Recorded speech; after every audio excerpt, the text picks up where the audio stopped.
स्वागत है आपका एसके ट्यूशन क्लासेस में। हम अपना टॉपिक पढ़ रहे थे नर्वस सिस्टम। जैसे कि हमने बात करी थी नर्वस सिस्टम में हम अपने ये सारे टॉपिक कंप्लीट करेंगे। तो हमने फर्स्ट क्लास में क्लासिफिकेशन ऑफ नर्वस सिस्टम पढ़ लिया। सेकंड क्लास में हमने पार्ट्स ऑफ ब्रेन पढ़ लिया। आज हमारी थर्ड क्लास है जिसमें हम cells of nervous system study करेंगे।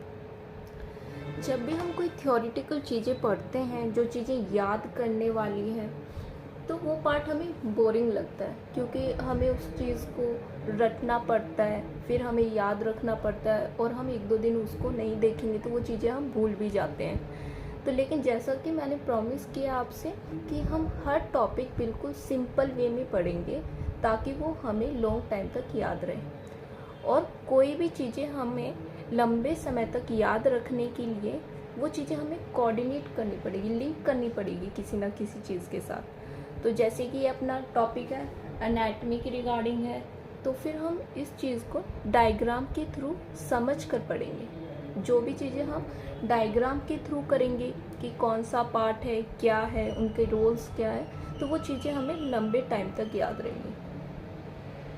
आप कोई स्टोरी या कोई भी चीज़ से या कोई प्रैक्टिकल चीज़ है उस चीज़ से लिंक कर सकते हो ताकि वो चीज़ें हमें लंबे समय तक याद रहे। क्योंकि हमें रटना कुछ भी नहीं है, सारी चीज़ें हम समझ के करेंगे, इजी वे में करेंगे, क्योंकि ये कॉम्पिटिटिव एग्ज़ाम की तैयारी है जिसमें हम चीज़ें याद करेंगे, भूल जाएंगे। आज नहीं पढ़ा तो भूल गए, 2 दिन नहीं देखा हमने तो भूल गए, लेकिन जो चीज़ें हमने समझ रखी है वो हमारे टिप्स पे रहेंगे, वो चीज़ें याद रहेंगी।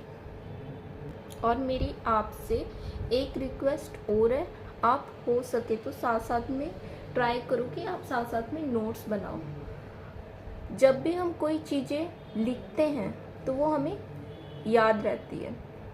अब आप इस जो मैं आपको पढ़ा रही हूँ, आप उस चीज़ को देख भी रहे हो, जो मैं बोल रही हूँ आप उन चीज़ को सुन भी रहे हो, और फिर आप वही चीज़ें लिखोगे तो 3 प्रोसेस हो गए, देख भी रहे हैं, सुन भी रहे हैं और लिख भी रहे हैं। तो फिर वो चीज़ें हमें लंबे समय तक याद रहेगी। तो आप ट्राई करो कि साथ साथ में आप नोट्स बना लो, या वीडियो कंप्लीट होने के बाद आप दोबारा फ्री टाइम में अच्छे से नोट्स बना सकते हो। कुछ आपको ऐड करना है, कुछ आपको अपनी लैंग्वेज में लिखना है तो वो आप लिख सकते हो।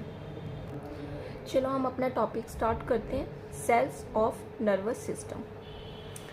नर्वस सिस्टम में 2 टाइप के सेल होते हैं, न्यूरॉन्स, न्यूरोग्लिया। तो फर्स्ट हम न्यूरॉन्स के बारे में पढ़ेंगे।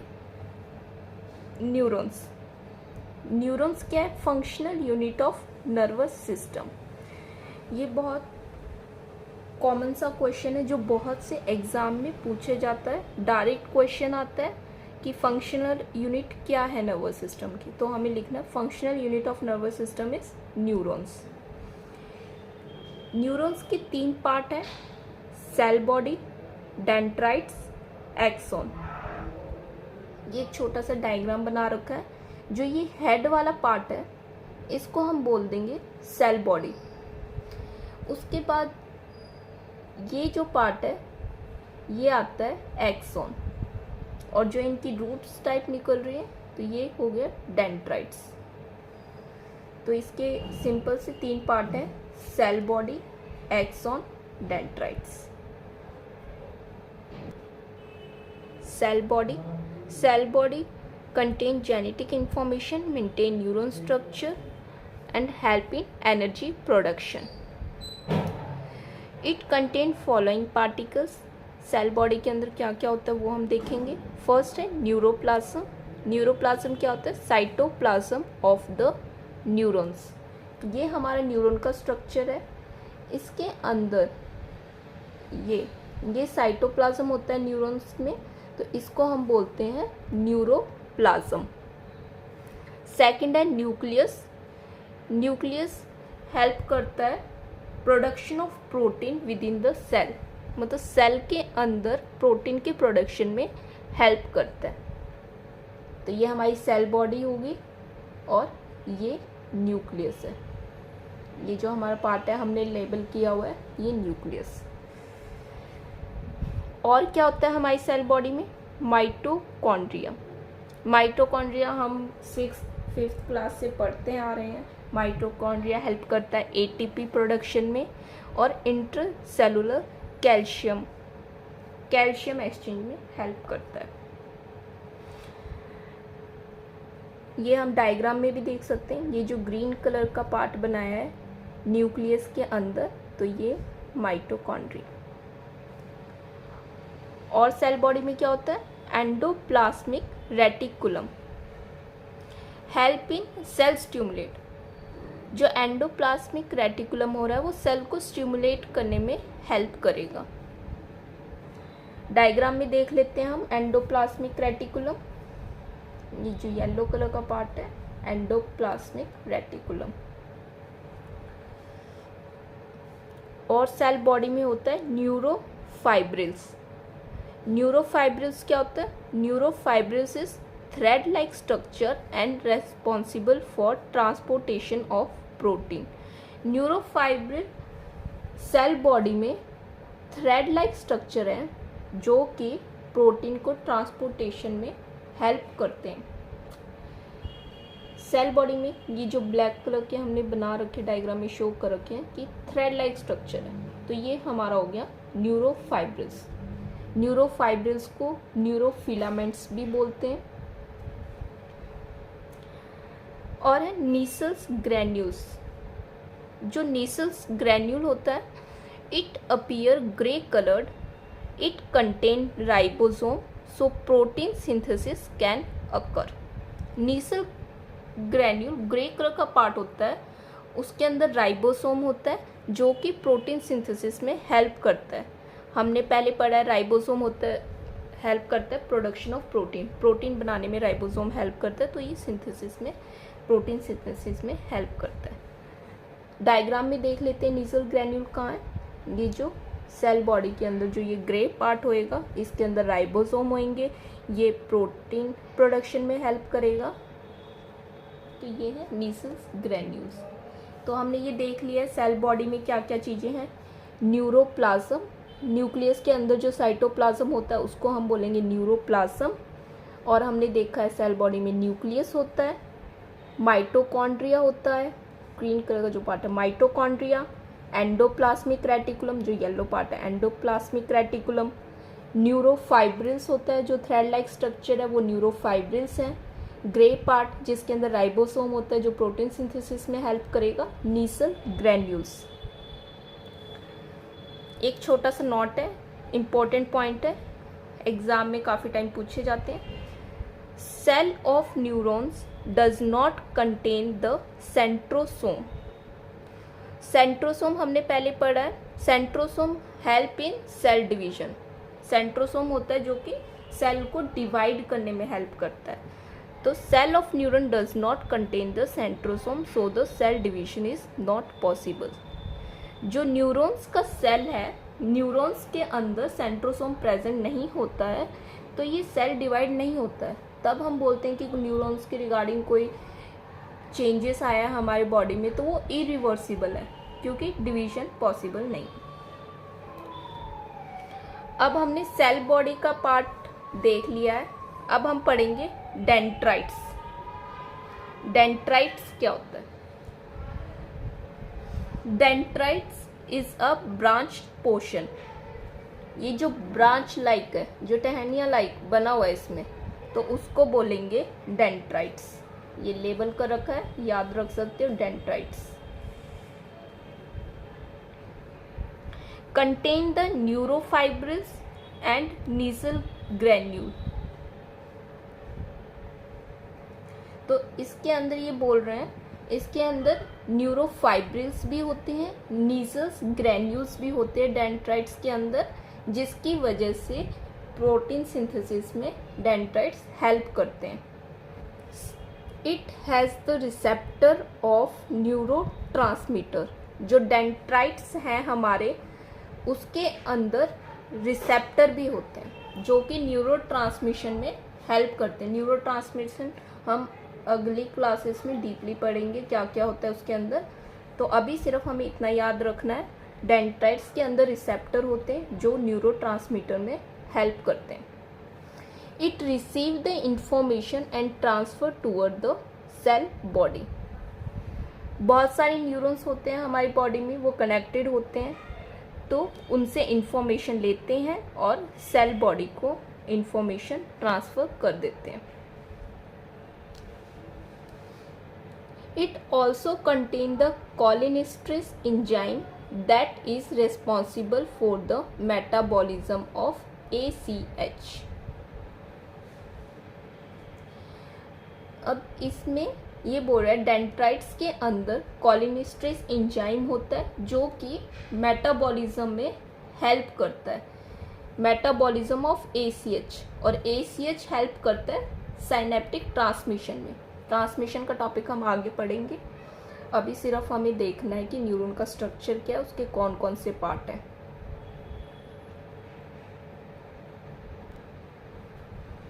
तो अब हमने देख लिया सेल बॉडी, देख लिया डेंड्राइट्स, देख लिया। अब हम पढ़ेंगे एक्सॉन। सेल बॉडी में जो ये पार्ट है इसको हम बोलेंगे axon. Axoplasm, cytoplasm present in the axon, this called exoplasm। जो हमारा एक्सोन है, ये वाला जो पार्ट है, इसके अंदर जो साइटोप्लाज्म होता है तो उसको हम बोल देंगे एक्सोप्लाज्म। तो ये बिल्कुल सिंपल है, एक्सोन के अंदर क्या होता है, एक्सोप्लाज्म। जैसे हमने पढ़ा था न्यूक्लियस में क्या था, न्यूरोप्लाज्म। तो जो एक्सोन के अंदर साइटोप्लाज्म है उसको हम बोल रहे हैं axoplasm. Initial part of axon is dilated and attached to the cell body, it is called axon hillock.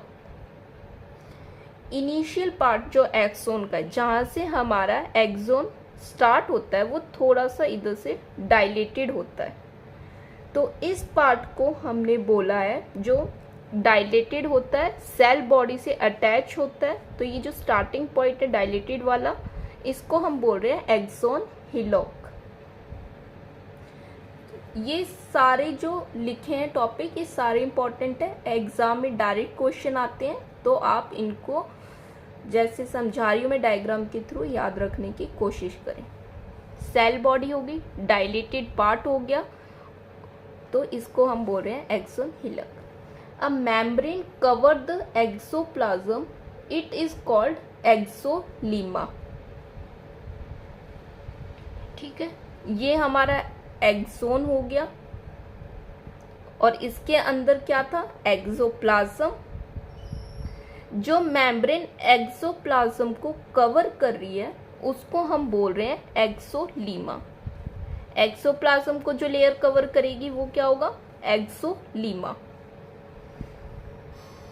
The bundles of phospholipid are present on the exolemma, that is called myelin sheath. It appear white in color। ठीक है,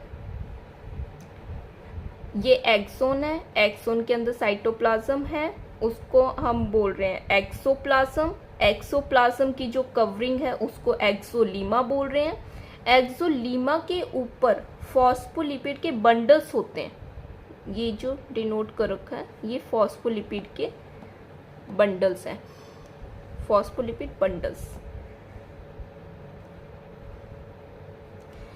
इसको हम बोल रहे हैं myelin sheath. एक्सोलीमा के ऊपर phospholipid के बंडल हैं, उसको हम बोल रहे हैं माइलिन शीथ, और ये वाइट कलर की होती है। Myelin sheath is present in bundles and some space is present in between the bundles, that is called nodes of Ranvier। अब जो हमारे ये फॉस्फोलिपिड के बंडल हो गए, माइलिन शीथ है। जो माइलिन शीथ है, जैसे ये दो माइलिन शीथ है, इनके बीच में जो स्पेस है तो उसको हम बोलेंगे नोड ऑफ रेनवियर। सिंपल सी है, कोई चीजें हमें रटने की जरूरत नहीं पड़ रही है, सारा हम डायग्राम के थ्रू समझ के याद कर रहे हैं। A membrane is present that cover the myelin sheath and it called neurolema. ठीक है, अब जो ये हमारे माइलिन शीथ थी, जो माइलिन शीथ की कवरिंग है उसको हम बोल रहे हैं न्यूरोलीमा. जो एक्सोन की कवरिंग थी वो क्या था, एक्सोलीमा. जो माइलिन शीथ की कवरिंग है उसको बोल रहे हैं neurolemma. The axoplasm contain the neurofibrils. अब न्यूरोफाइब्रिल हमने पहले भी पढ़ा था, क्या पढ़ा था, सेल बॉडी में जो थ्रेड लाइक स्ट्रक्चर था उसको हम बोल रहे थे न्यूरोफाइब्रिल्स. तो एक्सोन में भी जो थ्रेड लाइक स्ट्रक्चर है उसको हम बोल रहे हैं neurofibrils. The Nissl granules are absent in the axon, so the protein synthesis does not occur, then the readymade protein transfer from the cell body toward the axon and it is called the axonal flow. अब हम ये चीजें देखते हैं. Cell body में हमने देखा था नीजल ग्रेन्यूल होता है जो प्रोटीन सिंथेसिस में हेल्प करता है, प्रोटीन बनाने में हेल्प करता है. लेकिन एक्सोन में न्यूजल ग्रेन्यूल एब्सेंट है, तो मतलब एक्सोन में प्रोटीन सिंथेसिस नहीं होएगा. तो अगर जब हमारे पास जो चीजें बन नहीं रही है तो हम क्या करते हैं, दूसरी जगह से लाते हैं. तो इसमें भी ऐसा ही है, इसमें प्रोटीन सिंथेसिस नहीं बन रहा है तो ये हमें सेल बॉडी से लेंगे हम. तो सेल बॉडी हमें रेडीमेड बना हुआ प्रोटीन हमें ट्रांसफर कर देगी, एक्सोन में आ जाएगा. और जो इधर से ट्रांसफर होएगा सेल बॉडी के थ्रू एक्सोन में ट्रांसफर हो रहा है तो उसको हम बोल रहे हैं axonal flow. The terminal part of axon is divided into branches is called telodendria. जो ये एक्सोन है, टर्मिनल पार्ट मतलब लास्ट का पार्ट, टर्मिनल जो ये लास्ट का पार्ट है ये ब्रांचेस में डिवाइडेड है, तो इसको हमने नाम दे दिया है telodendria. The terminal part of telodendria is dilated and it is called vesicles. The vesicles are filled with the neurotransmitter. तो ये टेलोडेंड्रिया जो ब्रांच पार्ट है तो ये लास्ट में डायलेटेड है, तो ये जो पार्ट डायलेटेड है इसको हम वेसिकल्स बोलते हैं. साइनेप्टिक नोब भी बोलते हैं, जो कि न्यूरोट्रांसमीटर में हेल्प करेगी. ये टॉपिक हम न्यूरोट्रांसमिशन वाला भी हम टॉपिक आगे पढ़ेंगे. तो हमने न्यूरॉन्स के तीनों पार्ट पढ़ लिए. सेल बॉडी में क्या क्या होता है, डेंड्राइट्स क्या होता है और एक्सोन क्या होता है. तो यहाँ पे हमें कुछ रटने की चीजें पढ़े, जरूरत नहीं पड़ी, हमने सारी चीजें समझ के याद करी. सेल्स ऑफ नर्वस सिस्टम में दो चीजें थी, न्यूरॉन्स और न्यूरोगिलिया. तो हमने न्यूरॉन्स पढ़ लिया, अब हम जो न्यूरोगिलिया है वो पढ़ेंगे. सेकंड आ गया न्यूरोगिलिया, इसको ग्लियल सेल्स भी बोलेंगे. Supportive cell of the nervous system. जो न्यूरॉन्स था वो मेन सेल था, ये स्पोर्टिव सेल है नर्वस सिस्टम का. Not responsible for the information transmission. सिर्फ जो न्यूरॉन्स हैं वो ट्रांसमिशन में हेल्प करेंगे. न्यूरोगिलिया का कोई रोल नहीं है इंफॉर्मेशन ट्रांसमिशन में. It is different from the neuron because it contain centrosome, so the cell division is possible in the neuroglia. सारे नोट करेंगे, ये इंपॉर्टेंट पॉइंट है कि मेन डिफरेंस क्या है न्यूरो और न्यूरोगिलिया में.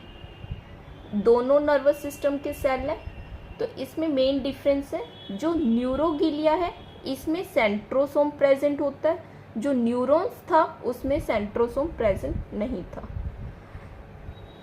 न्यूरोगिलिया में सेल डिवीजन होता है.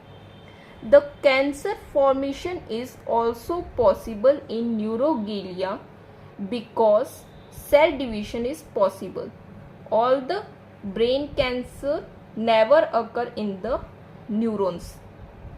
तो ये बात समझने वाली बात है. जब भी हम देखते हैं कोई कैंसर होता है उसमें क्या होता है, सेल की एबनॉर्मल ग्रोथ होती है. न्यूरॉन्स के अंदर सेल डिवीजन होता ही नहीं है, तो कोई भी कैंसर, कोई भी ब्रेन कैंसर न्यूरॉन्स का नहीं होता है, न्यूरोगिलिया का होता है. क्योंकि न्यूरोगिलिया में सेंट्रोसोम है, उसमें सेल डिवीजन होता है. The cancer formation is also possible in neuroglial because cell division is possible. All the brain cancer never occur in the neuron. Brain cancer occur in the neuroglia. जो brain cancer होता है वो न्यूरोगिलिया का होता है. ये इंपॉर्टेंट क्वेश्चन है. Most common brain cancer in adult. Adult में सबसे कॉमन ब्रेन कैंसर क्या होता है? Glioma. Most common brain cancer in children. Children में कौन सा होता है ब्रेन का कैंसर जो कॉमन है सबसे? तो मेड्यूलोब्लास्टोमा. ये चीजें याद कर लो, एग्जाम में डायरेक्ट क्वेश्चन पूछे जाते हैं. न्यूरॉन्स हमने कंप्लीट कर लिया था. हमारा टॉपिक चल रहा है न्यूरोगिलिया. तो अब न्यूरोगिलिया कितने टाइप के होते हैं? तो total 6 type of neuroglia are present. Total 6 type के होते हैं. तो ये भी 2 पार्ट में इनका डिवाइड कर दिए, CNS, PNS. Central nervous system, peripheral nervous system. Central nervous system में कौन कौन सी न्यूरोगिलिया सेल होंगे? Astrocyte, oligodendrocytes, microglia, ependymal cell. PNS में कौन कौन से न्यूरोगिलिया सेल होंगे? Schwann cell, satellite cell. अब जो हमने 6 टाइप पढ़े हैं न्यूरोगिलिया सेल के, उसके हम फंक्शन देखेंगे कि कौन से सेल का क्या फंक्शन है. फंक्शन पढ़ेंगे तभी हमें पता चलेगा कि कौन सी सेल एबनॉर्मल है, जिसकी वजह से क्या चीज़ें हो रही है, कौन से पार्ट में प्रॉब्लम आ रही है. तो function of neuroglia cells. First हमने पढ़ा था CNS में प्रेजेंट होता है astrocyte cell. Largest neuroglia astrocyte है, वो लार्जेस्ट न्यूरोगिलिया सेल है. Star shape cell. इसकी शेप कैसी होती है? स्टार की तरह, स्टार शेप में होता है. Responsible for formation of blood brain barrier. Important point है, किस चीज में रेस्पॉन्सिबल होता है एस्ट्रोसाइट? ब्लड ब्रेन बैरियर बनाने में हेल्प करता है. This barrier prevent the entry of harmful substances in the brain. कोई भी हार्मफुल सब्सटेंस की एंट्री को रोकेगा. बैरियर का मतलब होता है रोकना, तो उसमें रोकेगा. Also maintain the electrolyte sodium concentration in the ECF in CNS. Extra cellular जो फ्लूइड होता है CNS के अंदर, सेंट्रल नर्वस सिस्टम के अंदर, उसके अंदर इलेक्ट्रोलाइट कंसंट्रेशन को भी मेंटेन करने में एस्ट्रोसाइट सेल हेल्प करता है. तो इसका मेन पार्ट था एस्ट्रोसाइट का, ब्लड ब्रेन बैरियर में हेल्प करता है और इलेक्ट्रोलाइट कंसंट्रेशन में भी हेल्प करता है. सेकंड सेल है न्यूरोगिलिया का ओलिगोडेंड्रोसाइट्स. ये किस चीज में रेस्पॉन्सिबल है? Responsible for myelination of the neuron in the CNS. हमने उसमें पढ़ा था, उसमें जो बंडल शीट थी हमने डायग्राम में देखा था माइलिन शीट. तो ये माइलिन शीट फॉस्फोलिपिड के जो बंडल्स थे उसको बनाने में हेल्प करता है, माइलिनेशन में हेल्प करता है. Myelin sheath help in complete information transmission, insulating capacity. जो हमने पढ़ा था फॉस्फोलिपिड के बंडल थे जिसको हमने माइलिन शीट का नाम दिया था. तो ओलिगोडेंड्रोसाइट माइलिन शीट बनाने में हेल्प करेगा और माइलिन शीट का रोल है कंप्लीट इंफॉर्मेशन ट्रांसमिशन करने में. फास्ट इंफॉर्मेशन ट्रांसमिशन, बहुत तेजी से इंफॉर्मेशन ट्रांसमिशन करता है माइलिन शीट. थर्ड है न्यूरोगिलिया का सेल माइक्रोगिलिया. ये भी CNS में प्रेजेंट होता है. स्मॉलेस्ट न्यूरोगिलिया, तो लार्जेस्ट कौन सा था? एस्ट्रोसाइट. स्मॉलेस्ट कौन सा है? माइक्रोगिलिया. स्मॉलेस्ट सेल है न्यूरोगिलिया का microglia. Perform the function of immune system. इसका फंक्शन है इम्यून सिस्टम का. It is an example of tissue macrophages of the CNS. Responsible for the phagocytosis of microorganism. ये मतलब इसका फंक्शन है immune system में help करना। मतलब कोई भी फैगोसाइट आ रहा है, कोई भी बैक्टीरिया आ रहा है, तो मतलब उसको मारने का इसका काम है। फोर्थ है एपिडेमल सेल, ये भी CNS में होता है। Present on the inner lining of the lateral ventricles, जो हमारे ब्रेन्स में जो वेंट्रिकल्स होते हैं, वेंट्रिकल्स का पार्ट हम आगे डीपली पढ़ेंगे। तो अब आप बस इतना याद रखें, जो वेंट्रिकल, जो लैटरल वेंट्रिकल्स है, उसकी जो इनर लाइनिंग होएगी उसके अंदर एपिडेमल सेल प्रेजेंट होएगा। इसका किस चीज में हेल्प करेगा? Formation of choroid plexus, choroid plexus में हेल्प करता है। और कोरोइड प्लेक्सिस का क्या रोल है? CSF, formation of CSF, cerebrospinal fluid जो हमने पढ़ा है उसमें हेल्प करेगा choroid plexus. CSF act as a shock absorber in case of head trauma. अगर हमें कोई हेड के ऊपर, सर के ऊपर चोट लगती है तो उसमें एकदम से जो झटका लगता है उसमें शॉक एब्जॉर्बर का भी काम करता है CSF, कोई फ्लूइड है तो, कि डायरेक्ट उसमें प्रिवेंट करता है चोट लगने से।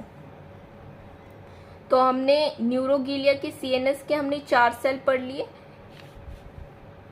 जिस astrocyte, oligodendrocyte, microglia, ependymal cell. PNS में 2 सेल थे, स्क्वेंस सेल और सैटेलाइट सेल। स्क्वेंस सेल किस में होता है? PNS में।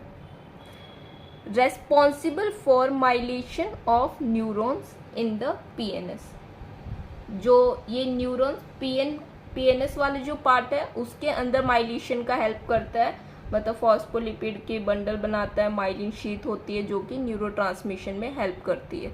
और स्क्वेंस सेल का दूसरा रोल क्या है? Responsible for the phagocytosis of micro organism in the PNS, जो PNS में कोई माइक्रो ऑर्गेनिज्म होएगा उसको किल करने का भी काम करेगा।